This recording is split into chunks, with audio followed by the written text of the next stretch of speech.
కళ్యాణ్ శంకర్ గారి గురించి ఒక స్పెషల్ విషయం చెప్పాలి. ఎన్టీఆర్ గారు ఇందాక మీకోసం స్పెషల్గా డాన్స్ పర్ఫార్మెన్స్ కూడా చేశారు. మా కళ్యాణ్ శంకర్ గారు ఒక బ్రిలియంట్ డాన్స్ పర్ఫార్మెన్స్ చేశారు.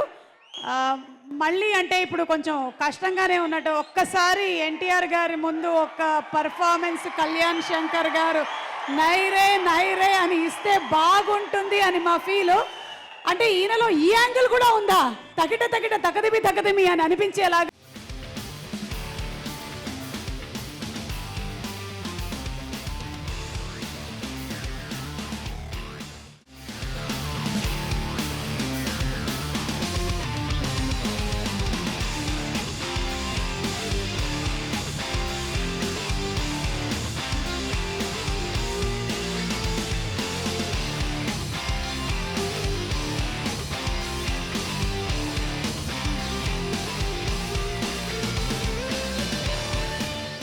సినిమా రిలీజ్ అయ్యి ఇంత పెద్ద సూపర్ హిట్ అయిన దానికన్నా ఎక్కువగా ఆనందిస్తాడు ఆయన ఇవాళ ఈ డాన్స్ పర్ఫార్మెన్స్.